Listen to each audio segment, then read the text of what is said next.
الله من الشيطان الرجيم. بسم الله الرحمن الرحيم. يا أيها الذين آمنوا أنفقوا مما رزقناكم من قبل أن يأتي يوم لا بيع فيه ولا خلة ولا شفاعة والكافرون هم الظالمون. الله لا إله إلا هو الحي القيوم لا تأخذه سنة ولا نوم له ما في السماوات وما في الأرض من ذا الذي يشفع عنده إلا بإذنه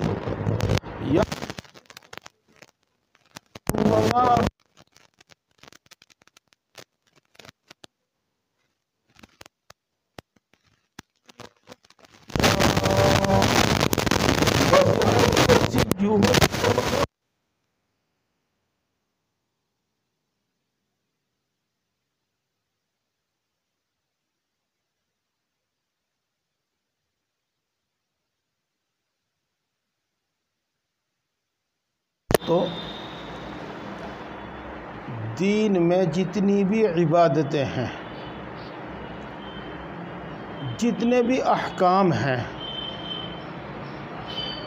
وہ یا تو مال سے متعلق ہیں اور یا جان سے متعلق ہیں۔ مثال کے طور پر نماز یہ ایسا حکم ہے، یہ ایسی عبادت ہے جو جان سے، جسم سے، بدن سے ادا کی جاتی ہے۔ اور مثال کے طور پر زکوٰۃ ایسا حکم ہے جو مال سے ادا کیا جاتا ہے، ایسی عبادت ہے جو مال سے ادا کی جاتی ہے۔ اور پھر ان دونوں کو ملا دو، بعض احکام ایسے ہیں، بعض عبادتیں ایسی ہیں جو مال اور جان دونوں سے ادا ہوتی ہیں، جیسا کہ حج۔ یہ اس لیے اللہ تبارک و تعالی بہت جگہ بار بار اللہ کی رضا کے لیے مال خرچ کرنے کا حکم دیتا ہے، اور اس کا منشا یہ ہے تاکہ وہ تمام عبادتیں انسان کے واسطے آسان ہو جائیں، مومن کے واسطے آسان ہو جائیں، جن کا تعلق مال سے ہے۔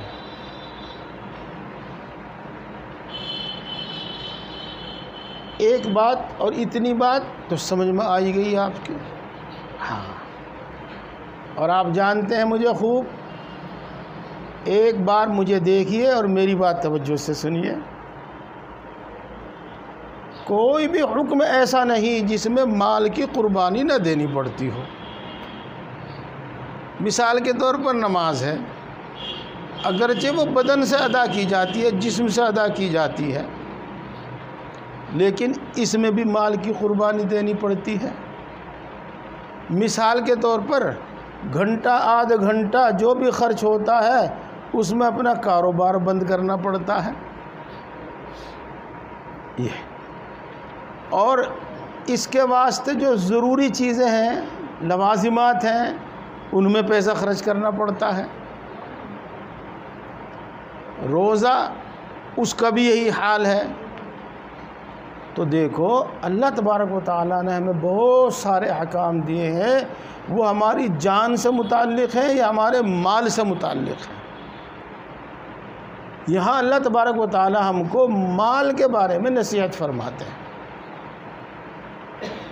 جب مال کی محبت ہمارے اندر سے نکل جاوے گی، اور دوسرے الفاظ میں یوں کہہ لیجئے گا بخل ہمارے اندر سے نکل جاوے گا، اور بخل کے نکلنے کی علامت یہ ہے کہ ہم مال کو اللہ کے حکم کے مطابق خرچ کرنے لگیں، مال کو اللہ کی مرضی کے مطابق خرچ کرنے لگیں،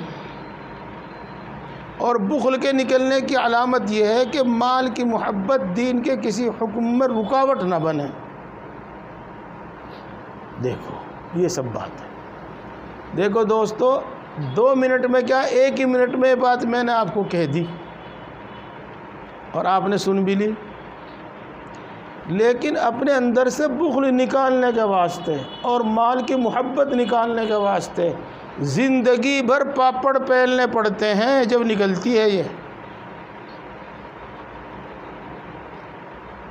اس راہ کے تجربے کار حضرت مولانا اشرف علی صاحب تھانوی نور اللہ مرقدہ فرماتے ہیں کہ جتنے بھی انسان کے اندر امراض ہیں، جتنی بھی انسان کے اندر بیماریاں ہیں، ان میں سب سے بعد میں مال کی محبت نکلتی ہے۔ مال کی محبت سب سے بعد میں انسان کے اندر سے نکلتی ہے۔ لہذا اللہ تبارک و تعالیٰ کے ان احکامات کو یوں سرسری طور پر نہیں لینا چاہیے کہ رے تو آتا ہی رہے، پچھلے ہفتے بھی آیا تھا، اس سے پہلے ہفتے میں بھی آیا تھا، اب کہ پھر آ لیا۔ تو اس طریقے سے اس کو سرسری نظر سے نہیں لینا چاہیے۔ ہاں، ایک بات تو میں نے آپ کو یہ بتا دیجیے، ایک کیا کئی ہو گئی، ایک اور سنیے گا اس کے ساتھ۔ دیکھو اب تو خیر ترازو رہی نہیں، لیکن بہرحال آپ کے ذہن میں تو ہیں ہی۔ جب ترازو کے دونوں پلے برابر ہوں گے جبھی تو انصاف ہوگا کہ نہیں؟ اگر ایک جھک گیا اور ایک اٹھ گیا تو پھر تو انصاف نہیں ہونے کا نا، پھر تو غلطی ہو جائے گی نا۔ ہاں، لہذا مال کی محبت تو دل سے نکالنی ہے، لیکن مال کمانا ہے۔ مال کی محبت دل سے نکالنی ہے اور مال کمانا ہے۔ مال کی محبت دل سے نکالنی ہے اور مال حفاظت سے رکھنا ہے۔ مال کی محبت دل سے نکالنی ہے، سارے حقوق ادا کرنے ہیں۔ جب ہم ان دونوں پلوں کو برابر رکھ سکیں گے جب انصاف ہوگا اور جب دین پر عمل ہوگا، ورنہ اگر ہم ایک طرف جھک گئے بس سمجھو ایک طرف فالج پڑ گئے، یوں سمجھ لو، یوں سمجھ لیجئے گا آپ۔ یہ دیکھو، یہ جتنی باتیں میں نے آپ کو بتائی، یہ سب میں نے قرآن و حدیث کی روشنی میں آپ کو بتائی، اور میں نے دونوں بات ساتھ ساتھ اسی لیے بتائی تاکہ ہم ایک طرف نہ جھک جاویں، ہمارا ایک پلہ جھک جاوے اور ایک اٹھ جاوے، ایسا نہ ہو۔ حضرت جنید بغدادی رحمۃ اللہ علیہ کو تو ہم سب جانتے ہیں کس درجے کے بزرگ تھے۔ ہاں، اور مولانا روم کو بھی ہم جانتے ہیں کس درجے کے بزرگ تھے۔ تو مولانا روم کی بات بتا دوں میں، مولانا جنید کی بات تو ذرا لمبی ہو جائے گی۔ وہ یوں کہتے ہیں کہ جس طریقے سے کشتی کے اندر اگر پانی بھر جاوے تو وہ اس کو ڈبو دیتا ہے، کشتی کو بھی اور کشتی میں بیٹھنے والوں کو بھی، سب کو ہلاک کر دیتا ہے۔ اور جب تک کشتی کے نیچے پانی رہتا ہے تو کشتی اس سے خوب تیرتی ہے، خوب تیز چلتی ہے۔ تو میں نے میرے بھائیوں دونوں باتیں آپ کو بتائی ہیں، ان دونوں کو ذہن میں رکھتے ہوئے اعتدال اس کو کہتے ہیں، اعتدال اس کو قائم رکھتے ہوئے پھر آپ اب ترجمہ اور تفسیر سنیے گا۔ اے ایمان والو، خرچ کرو اس میں سے جو کچھ ہم نے تم کو دیا ہے۔ خرچ کرنے کا تو مسئلہ صاف ہے ہی، میں نے عرض کر ہی دیا۔ اس میں اس پر غور کرنا ہے کہ جو کچھ ہم نے تم کو دیا ہے، پہلے بھی شاید میں نے کہا تھا اور آج بھی میں بالکل صاف صاف آپ کے سامنے بتا دیتا ہوں، چاہے ہمیں مال کمانے میں جتنی بھاگ دوڑ کرنی پڑتی ہو اور کتنی بھی بھاگ دوڑ ہمیں نظر آتی ہو، اور چاہے ہمیں یہ نظر آتا ہو کہ جو جتنا دوڑ رہا اتنا کما رہا، لیکن سچ یہ ہے اس میں، حق یہ ہے اس میں کہ یہ ہے چیز اللہ تبارک و تعالیٰ کے عطا کر دینے سے۔ جتنا اللہ دیتا ہے اتنا ہی دوڑتا ہے، جتنا اللہ دوڑاتا ہے بندہ اتنا ہی دوڑتا ہے۔ اس واسطے مال خرچ کرنے میں جب ضرورت سامنے آ جاوے، جب مصرف سامنے آ جاوے، مصرف کا مطلب آپ سمجھتے ہو اور نہ سمجھتے ہو تو اس میں جب مستحق سامنے آ جاوے تو پھر خرچ کرنے میں دیر نہیں کرنی چاہیے، اور پھر خرچ کرنے میں رکاوٹ اور جھجک نہیں ہونی چاہیے۔ ایک تو ہے زکوٰۃ، اس کا نہ ادا کرنا بڑا جرم ہے، بڑا گناہ ہے، اور ایک ہے نفلی صدقہ۔ لیکن جب کوئی مستحق اور ضرورت مند سامنے آ جاوے، چاہے ہمارے ذمے نہ زکوٰۃ باقی ہے ہم ادا کر چکے ہیں، نہ کوئی صدقہ فطر واجب ہے ہم سب ادا کر چکے ہیں، پھر بھی دینا ضروری اور لازمی ہے جب مستحق سامنے آ جاوے، جب ضرورت سامنے آ جاوے۔ اور اس پر غور کرو کہ اللہ ہی کا دیا ہوا ہے۔ اس سے پہلے کہ وہ دن آوے جس دن میں نہ خرید و فروخت ہوگی اور جس دن میں نہ دوستی ہوگی اور جس دن میں نہ کوئی سفارش ہوگی، آدمی کو نیک اعمال کی ضرورت پیش آوے گی، نیک اعمال کی بدولت ہی جنت میں جائے گا۔ اب وہ یہ چاہے اور یہ سوچے کہ جس دن مجھے نیک اعمال کی ضرورت پڑے گی نا میں اس دن ٹرکو خرید دوں گا، تو یوں سمجھ لو کہ جس دن ہمیں نیک اعمال کی ضرورت پیش آئے گی وہاں نہ خرید ہوگی، نہ فروخت ہوگی، نہ کوئی کچھ لے کر دے گا، نہ کوئی بغیر لیے دے گا، کچھ نہیں دے گا۔ یہ اعمال تو اور یہ نیک اعمال اور ان میں سے ایک اللہ کی راہ میں خرچ کرنا بھی ہے، یہ تو پہلے ہی سے تیار رکھنا پڑے گا اپنے پاس۔ یہ جو میں نے کہا ہے کہ وہاں خرید و فروخت ہی نہیں ہوگی، ایسا نہیں ہوگا کہ کچھ دے کر کسی سے نیک اعمال لے لے، نہیں ہوگا، اور کوئی فری بھی نہیں دینے کا، کیونکہ وہاں کوئی ایسی دوستی ہو ہی گی نہیں، ولا خلۃ، وہاں دوستی نہیں ہوگی، اور نہ ہی وہاں پر کسی کی سفارش ہوگی کہ کسی کی سفارش سے بغیر اعمال ہی کہ ہم جنت میں چلے جاویں۔ تو تین باتیں تو یہاں بیان کر دی، ایک چوتھی بات اور ہے جو پہلے سن رکھی ہے آپ نے، کہ وہاں پر فدیہ بھی نہیں ہوگا کہ ہر جانا جرمانہ ادا کر کے اور آدمی جنت میں چلا جاوے، عذاب سے بچ جاوے، ایسا بھی نہیں ہوگا۔ یہ سمجھ لیں، اس واسطے حاصل اس کا یہی ہے کہ اگر وہاں پر نیک اعمال تمہیں چاہیے اور چاہیں گے تو اسی وقت اور اسی زندگی میں اور اسی وقت نیک اعمال کر لو۔ یہاں تک بات پوری ہو گئی۔ اگر آپ میں سے کسی کو یہ شبہ پیدا ہوا ہو کہ حدیث پاک میں تو آتا ہے کہ اللہ کے رسول صلی اللہ علیہ وسلم سفارش فرماویں گے اور نیک لوگ سفارش فرماویں گے، اور یہاں آپ یہ کہہ رہے ہیں کہ وہاں سفارش ہی نہیں ہوگی، ہے تو دیکھو بات تو آپ کی بھی صحیح ہے۔ یہاں جو بات بیان کی گئی ہے میں نے تو اتنی بات بیان کر دی، آگے قرآن پاک میں آ رہا ہے، اسی آیت میں آ رہا ہے جو میں انشاءاللہ ابھی آپ کو آگے پڑھوں گا، کوئی سفارش نہیں کرے گا، کسی میں سفارش کرنے کی ہمت نہیں ہوگی سوائے اس کے کہ وہ اللہ رب العزت سے کسی کی سفارش کرنے کی اجازت مانگے اور اللہ تبارک و تعالیٰ اس کو سفارش کرنے کی اجازت دے دیں تو سفارش کرے گا، ورنہ کوئی نبی، کوئی ولی، کوئی حافظ، کوئی عالم، کوئی کسی کی سفارش نہیں کرے گا اللہ باذن ہی۔ آگے آ رہا ہے انشاءاللہ، ابھی پڑھیں گے آپ، ابھی سنیں گے آپ۔ تو میرے دوستو، اب میں چند الفاظ میں کہوں کہ وہاں پر نجات کے سارے راستے بند ہیں سوائے ایک راستے کے، اور وہ کیا ہے؟ ایمان اور تقوی۔ اور تقوی کے اندر سب اعمال آ گئے.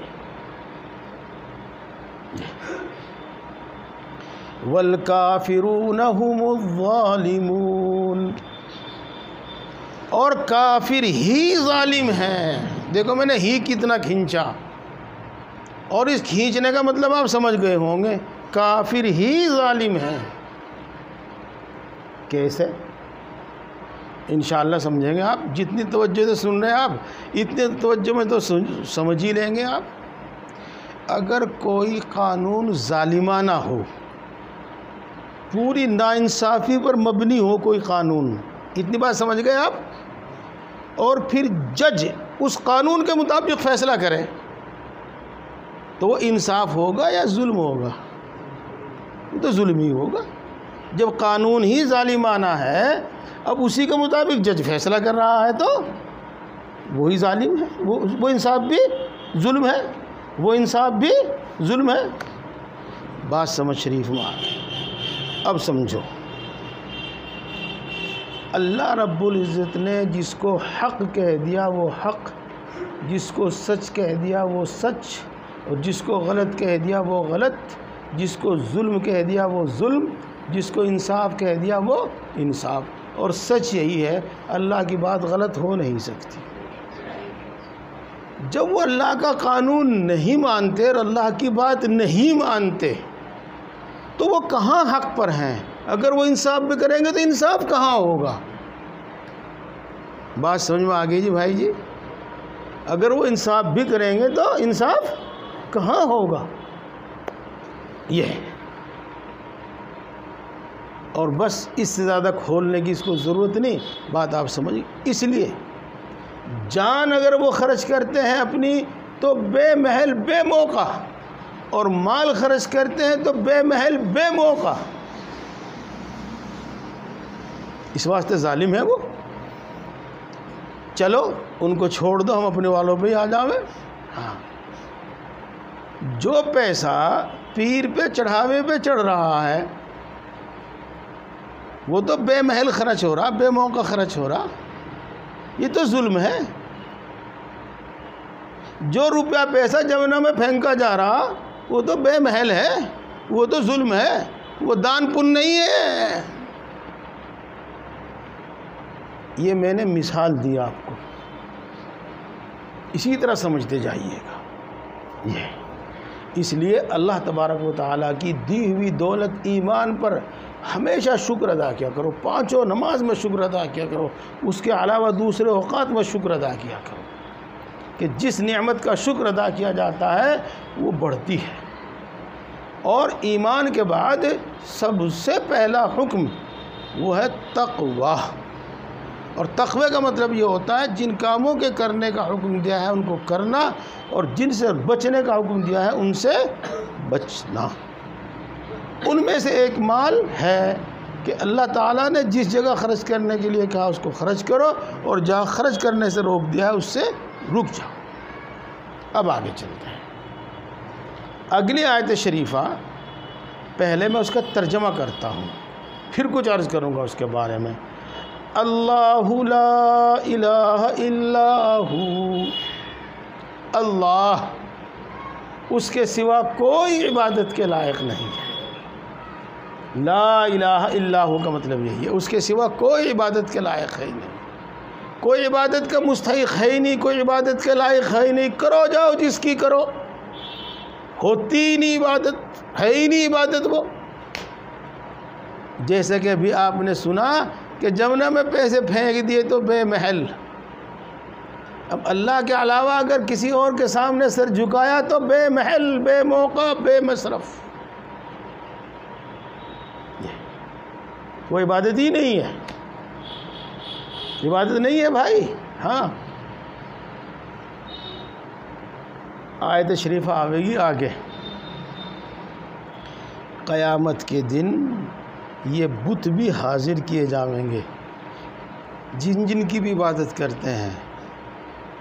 اور ادھر تو یہ مشرک لوگ کہیں گے واللہ ما اشرکنا، اللہ کی قسم ہم نے زندگی میں کبھی شرک کیا ہی نہیں، انہیں جھوٹ بولیں گے. اور ادھر وہ یوں کہیں گے معبود اے اللہ میاں ہماری عبادت نہیں کرتے تھے یہ اگر عبادت کرتے ہوں گے تو شیطان کی کرتے ہوں گے، اگر عبادت کرتے ہوں گے تو اپنے نفس کی کرتے ہوں گے، ہماری عبادت نہیں کرے تھے یہ حال ہوگا وہاں۔ الحی جو ہمیشہ سے زندہ ہے، ہمیشہ زندہ رہے گا۔ دیکھو عدم کسے کہتے ہیں؟ نہ ہونا۔ وہ کبھی معدوم نہیں تھا، نہ کبھی معدوم ہوگا۔ کبھی پہلے کبھی تک سوچ لو، کوئی زمانہ ایسا نہیں گزرا جس میں اللہ موجود نہ ہو، اور آئندہ کبھی کوئی زمانہ ایسا نہیں آئے گا جس میں اللہ تعالیٰ موجود نہ ہو۔ تو وہ زندہ ہے، ہمیشہ سے زندہ ہے، ہمیشہ زندہ رہے گا۔ یہ تو بات ہوگی، اتنی بات تو آپ نے سمجھ لی ماشاءاللہ۔ ہاں اب میں توجہ دلاؤں گا آپ کو تو اگلی بات بھی آپ سمجھ لیں گے۔ دیکھو زندہ آدمی اور زندہ جانور وہ دیکھتا بھی ہے، وہ سنتا بھی ہے، وہ بولتا بھی ہے، یعنی زندگی کی جتنی علامات ہیں، زندگی کی جتنی علامتیں ہیں وہ سب اس میں پائی جاتی ہیں، زندگی کی جتنی صفات ہوتی ہیں وہ سب اس میں پائی جاتی ہیں۔ امید ہے کہ میری بات سمجھ میں آئی ہوگی۔ تو اللہ تبارک و تعالیٰ ہمیشہ سے زندہ ہے اور ہمیشہ زندہ رہے گا، تو زندگی کی جتنی صفات ہیں وہ سب اللہ تبارک و تعالیٰ میں ہمیشہ سے موجود ہے اور ہمیشہ موجود رہیں گے۔ الحی القیوم، ساری کائنات کو، ساری مخلوق کو سنبھالنے والا، ساری مخلوق کا انتظام کرنے والا، ساری مخلوق کی دیکھ بھال کرنے والا، ساری کائنات کا نظام چلانے والا، یہ قیوم کا مطلب بیان کیا میں نے آپ کے سامنے۔ ساری مخلوق کا، ویسے تو کچھ آگے آئے گا، جب کرسی کا ذکر آئے گا نا وہاں میں عرض کروں گا، لیکن یہیں بتا دوں آپ کو کچھ۔ دیکھو آپ میں پڑھے لکھے لوگ بھی ہیں ماشاءاللہ، اور ان پڑھوں کو بھی، پڑھے لکھوں کو بھی، سب کو اتنا تو معلوم ہے ہی کہ بھئی دنیا چاند پہ پہنچ لی۔ تو جیسی ایک دنیا یہ ہے نا، ایسی ایک دنیا چاند بھی ہے، چاہے وہاں مخلوق ہے کہ نہیں ہے، لیکن ایسی ایک دنیا چاند بھی ہے۔ اور جیسی ایک دنیا چاند ہے، ایسی ایک مریخ بھی ہے، اس کا نام آپ نے سنا نہیں ہوگا۔ ہاں علم حیات والے سب جگہ سائنسداں والوں کو نہ اڑایا کرو، علم حیات والے یہ بتاتے ہیں کہ چاند اور سورج کی طرح 7 سیارے، 7 ستارے کہہ لو آپ، اور ہیں جو گھومنے پھرنے والے ہیں، اور ان سب پر زندگی کی علامات ہیں، وہاں زندہ رہ سکتا ہے آدمی۔ جی ہاں، تو یوں سمجھ لو کہ 7 عالم تو یہ ہو گئے۔ ایک عالم برزخ ہے، ایک عالم مثال ہے، ایک عالم حقیقت ہے، ایک عالم ملکوت ہے، اور نامعلوم اس کے علاوہ کتنے ہیں۔ یوں کہتے ہیں کہ 18,000 مخلوقات ہیں۔ اللہ ان سب کا نظام چلانے والا ہے، ان سب کی دیکھ بھال کرنے والا ہے۔ یہ 7 آسمان بھی ہیں، ان میں بھی فرشتے آباد ہیں، ان سب کی بھی دیکھ بھال کرنے والا، نظام کو چلانے والا اللہ ہے۔ دیکھو میرے دوستو، اگر ہم سوچیں تو سوچتے ہی رہ جاؤں،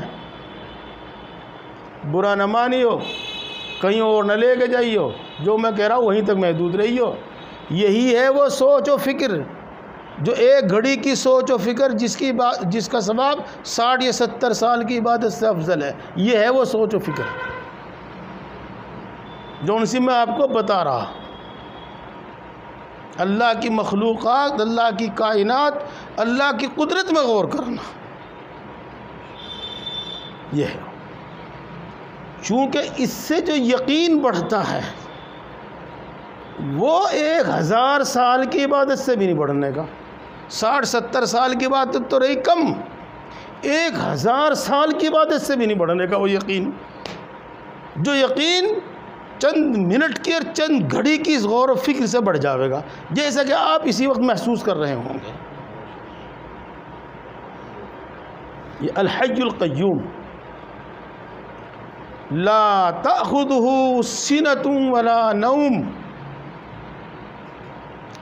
اللہ تبارک و تعالی اس ساری مخلوق کی جتنی میں نے کچھ آپ کو بتائی سب کی دیکھ بھال کرتا ہے، اور اس کو اونگ بھی نہیں آتی، اس کو نیند نہیں آتی، نیند تو دور کی بات، اس کو اونگ بھی نہیں آتی۔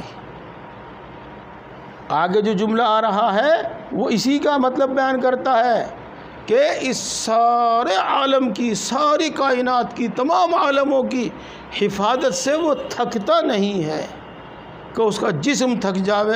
جسم سے تو وہ پاک ہے، لیکن سمجھنے سمجھانے کے لیے بات ہے، اس کا دماغ تھک جاوے اور نیند آ جاوے، ایسا نہیں ہے۔ یہ تو سمجھنے سمجھانے کے لیے ہے، ورنہ اللہ تبارک و تعالیٰ اپنی شان میں نرالا ہے، وہ ہمارے جیسے جسم والا، ہمارے جیسے ذہن اور دماغ والا نہیں ہے۔ لا تأخذہ سنۃ ولا نوم لہ ما فی السماوات وما فی الارض۔ دیکھو میں ایک ترجمہ کروں گا، انشاءاللہ آپ اسی ترجمے سے سمجھ جائیں گے، اور مولوی لوگ یوں کہیں گے کہ اتنا بڑھیا ترجمہ کیا، بالکل ٹھیک ترجمہ کیا۔ اللہ ہی کی ملکیت میں ہے جو جو بھی آسمانوں میں ہے اور جو جو بھی زمینوں میں ہے، سب اسی کی ملکیت ہے۔ وہ چیز جس کو مجھے بیچنے خریدنے کا حق ہے وہ بھی اسی کی ملکیت ہے، یعنی جس کا انسان بظاہر مالک ہے، حقیقت میں اللہ ہی اس کا مالک ہے۔ اور یہ اتنی بڑی کائنات ہے جس کا کوئی مالک ہی نہیں۔ اس چاند کا کون مالک، ان سورج کا کون مالک، ان آسمانوں کا اور ستاروں کا کون مالک۔ ہاں یہاں دنیا میں تو ہم نے کیر کھینچ رکھی کہ یہ میرا ہے، یہ ہندوستان ہے، یہ پاکستان ہے، یہ فلانے کا ہے، یہ افغانستان ہے، یہ ان کا ہے، لیکن حقیقت میں سب کچھ جو جو بھی زمین میں ہے، جو جو بھی آسمان میں ہے، اللہ ہی کی ملکیت ہے۔ جون سی بات میں نے ابھی آپ کو بتائی تھی، اب سنیے توجہ سے، وہ بتا رہا ہوں۔ من ذا الذی یشفع عندہ الا باذنہ، کون ہے وہ جو اللہ کے پاس کسی کی سفارش کر سکے اس کی اجازت کے بغیر؟ کوئی نہیں ہے۔ من ذا الذی یشفع عندہ الا باذنہ، کون ہے جو اللہ کے پاس کسی کی سفارش کر سکے اس کی اجازت کے بغیر؟ یعنی کوئی نہیں ہے۔ یعلم ما بین ایدیہم وما خلفہم، وہ سب کچھ جانتا ہے اس زمانے میں بھی جو آج سے پہلے ہے، اور اس زمانے میں بھی جو آج کے بعد ہوگا، جس کو ہم اپنے لفظوں میں یوں کہہ سکتے ہیں کہ جب سے اللہ تبارک و تعالیٰ نے یہ کائنات بنائی اور جب تک یہ کائنات رہے گی، ہر چیز کے بارے میں ہر بات اللہ تبارک و تعالی ہمیشہ سے جانتا ہے. یعلم ما بین ایدیہم وما خلفہم. اگلی بات بہت دھیان سے سنیو. ویسے ماشاءاللہ بہت توجہ سے سن رہے ہیں، لیکن مجھے کچھ بیماری سی ہے، میں یوں کہتا ہی رہوں، اور خاص طور سے میں کہتا ہوں اس وقت جب کوئی بات اہم آتی ہے. وَلَا يُحِيطُونَ بِشَيْءٍ مِّنْ عِلْمِهِ إِلَّا بِمَا شَاءَ. اور اس کے علم میں سے ذرا سے علم کا بھی تم احاطہ نہیں کر سکتے سوائے اس کے کہ وہ خود ہی تمہیں کوئی علم عطا کر دے. اللہ تبارک و تعالیٰ کے علم میں سے ذرہ برابر علم کوئی حاصل نہیں کر سکتا سوائے اس کے کہ اللہ تبارک و تعالیٰ ہی کوئی علم عطا کر دے. میں نے خاص طور سے بات میرے دوستو اس لیے کہی ہے کہ آج ہمیں بڑا فخر ہے، بڑا گمان ہے، بڑا گھمنڈ ہے. اجی مولوی صاحب تم تو پانی سے وضو، نماز کے وضو غسل کے مسئلے بیان کر رہے، لوگ جالی چاند پہ. یوں کہیں اجی آج کل کا سائنس پوچھو نا، بس کچھ کتنا آگے پہنچ گیا. میرے دوستو یوں سمجھ لو آپ کہ اللہ تبارک و تعالیٰ کو یہ کائنات کا نظام چلانا ہے جب تک چلانا ہے.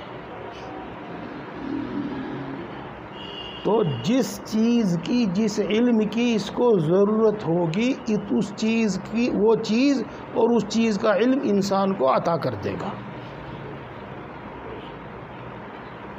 اتنی بات سمجھ میں آئی؟ دیکھو جب کبھی گھوڑے تھے تو گھوڑوں کے ماہر موجود تھے، ان کی ماں، دادی، پردادی کہاں تک کی نسلوں کی بات نکال کے لاتے تھے، اور اس کے چال چلن سے، ان کی شکل و صورت سے، ان کی نقل و حرکت سے اس کے اندر کی عادتوں کا پتہ چلا لیا کرتے تھے. ہوں گے آج بھی، لیکن جیسے گھوڑے اللہ ماشاءاللہ ایسے اس کے جاننے والے بھی اللہ ماشاءاللہ ہی ہوں گے. لیکن اب اللہ تبارک و تعالیٰ نے جب یہ دیکھا کہ میری مخلوق اتنی ہو گئی کہ اب گھوڑوں سے ان کا کام چلنے کا نہیں، کہاں باندھیں گے، کہاں تک ہاتھ کھلاویں گے، کیا کریں گے یہ، تو اللہ تبارک و تعالیٰ نے موٹر سائیکل ایجاد کر دی. وہ ایجاد نہیں کری، اللہ تعالیٰ نے موٹر سائیکل بنانے کا علم دے دیا کسی بھی انسان کو، کار بنانے کا علم دے دیا، ریل بنانے کا علم دے دیا، ہوائی جہاز بنانے کا علم دے دیا. تو جس چیز کی اس کائنات کو، اس مخلوق کو ضرورت پڑتی رہے گی، اسی میں کا کچھ علم اللہ تبارک و تعالیٰ اپنے علم میں سے اس کو دیتا رہے گا. وَمَا أُوتِيتُم مِّنَ الْعِلْمِ إِلَّا قَلِيلًا. جو علم تم کو دیا گیا ہے نا، بہت کم دیا گیا ہے، بہت تھوڑا سا دیا گیا ہے.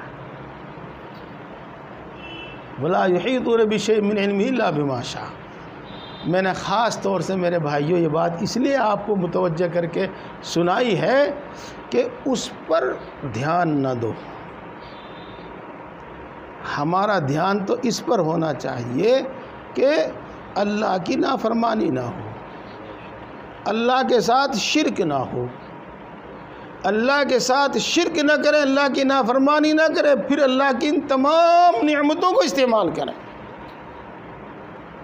اور اللہ کی مرضی کے مطابق استعمال کریں، اللہ کے حکم کے مطابق استعمال کریں.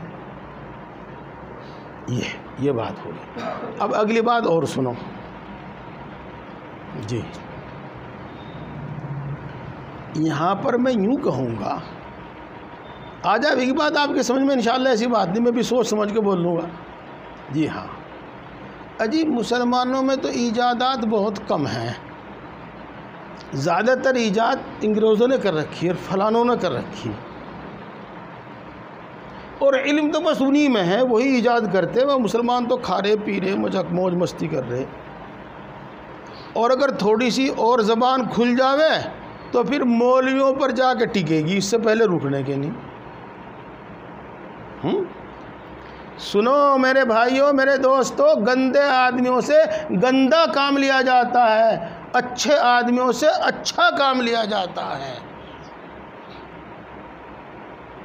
اللہ نے اپنے نیک بندوں کو جو اپنی معرفت کا علم معرفت عطا فرمائی ہے، اور حق ناحق کا جو علم عطا فرمایا ہے، وہ اپنے پاک اور برگزیدہ بندوں کو عطا فرمایا ہے۔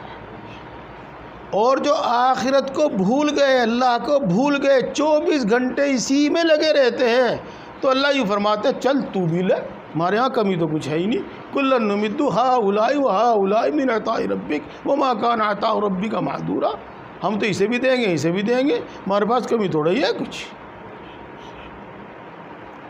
تو وہ جو ایجادات کر رہے ہیں، اول تو مسلمانوں کی بھی ایجادات کچھ کم نہیں ہیں، لیکن اس کی سب سے بڑی وجہ میرے دوستو یہ ہے کہ وہ اللہ کو بالکل بھول بیٹھے ہیں۔ تو اللہ نے بھی انہیں ایسے کام میں لگا دیا جس سے وہ اللہ کی طرف جانے ہی کے نہیں۔ یہ عذاب ہے ان پر ایک۔ اب میں آپ کو بتاؤں، کوئی بندر کھلا رہا، اس کا بیچارے کا یہی کام ہے، اسے یہی پسند آیا ہے۔ کوئی کتے نچا رہا، کتے پال رہا، اور اسے اسی میں مزہ آ رہا۔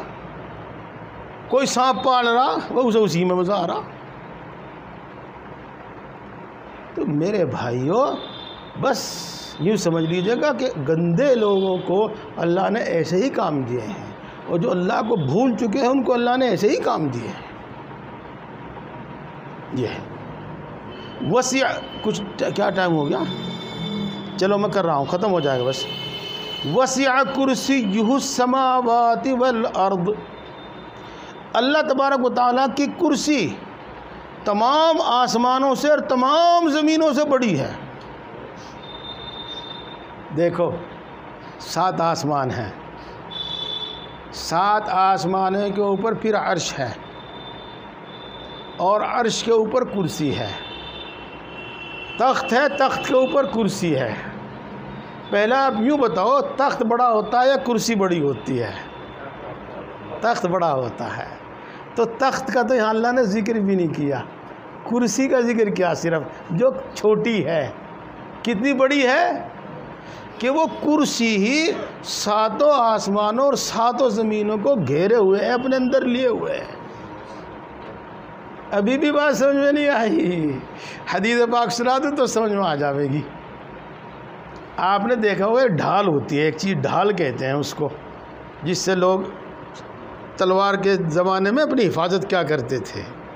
یوں آیا حدیث پاک میں کہ ڈھال کے اندر اگر انگوٹھی ڈال دی جاوے تو جس طریقے سے اس ڈھال کے اندر انگوٹھی چھوٹی سی چیز محسوس ہوگی، تو یوں سمجھ لیجئے گا کہ 7 زمین و آسمان کرسی کے اندر ایسے ہیں جیسے کہ ڈھال کے اندر انگوٹھی۔ اور جب کرسی کا یہ حال ہے تو عرش کا کیا حال ہوگا؟ یہ تو اللہ ساری کائنات کو گھیرے ہوئے ہے، اللہ کا عرش ساری کائنات کو گھیرے ہوئے ہے، اللہ کی کرسی ساری کائنات کو گھیرے ہوئے ہے۔ اور یہ مثال کے طور پر ہے ہمیں سمجھانے کے واسطے، ورنہ تو اللہ تو ہر جگہ ہے، ہر جگہ ہے، ہر جگہ ہے۔ لا یؤودہ حفظہما، آسمان و زمین کی حفاظت اور اس کا نظام اللہ تبارک و تعالیٰ کو نہیں تھکاتا، اس سے اللہ تبارک و تعالیٰ نہیں تھکتا۔ وَهُوَ الْعَلِيُّ، اور وہ بڑی اونچی شان والا ہے، العظیم، بڑی بزرگی والا ہے، بڑی عظمت والا ہے۔ یہ آیت الکرسی جس کو ہم کہتے ہیں، اس کی تھوڑی سی تفسیر ہوئی ہے۔ ہاں اب ایک بات سن لو آپ، اس میں اللہ تبارک و تعالیٰ کی بہت ہی شاندار طریقے پر تعریف کی گئی ہے اللہ تبارک و تعالیٰ کی۔ تو آیت الکرسی کثرت سے پڑھا کرو، اور اگر اس کے معنی اور مفہوم کو سمجھ کے پڑھ لیں تو پھر تو کہنا ہی کیا ہے۔ ایک بات، اور دوسری بات، ہر ہفتے ایسا ہونے لگا، کوئی بات نہیں، معاف کیجیے گا، میں جلدی ختم کر دوں گا۔ ہر نماز کے بعد آیت الکرسی پڑھو۔ حدیث پاک میں یہ آیا ہے کہ جو شخص ہر نماز کے بعد آیت الکرسی پڑھتا ہے تو اس کے جنت میں داخل ہونے میں مرنے کی دیر ہے، بس ادھر موت اور ادھر اس آیت کی برکت سے جنت کا آرام و راحت اس کو ملنا شروع ہو جائے گا۔ ایک بات، اور دوسری بات، حدیث پاک میں آیا ہے کہ اپنے گھروں میں آیت الکرسی پڑھا کرو۔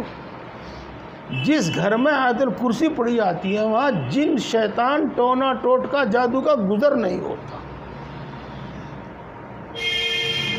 یہ ہے۔ چلو بس میں اس کو یہیں چھوڑتا ہوں، اور انشاءاللہ کچھ بات لمبی سی ہے، اگلے ہفتے پہلے اس کو پوری کر کے پھر آگے چلوں گا۔ اللہ تبارک و تعالی ہم سب کو توفیق عطا فرمائے۔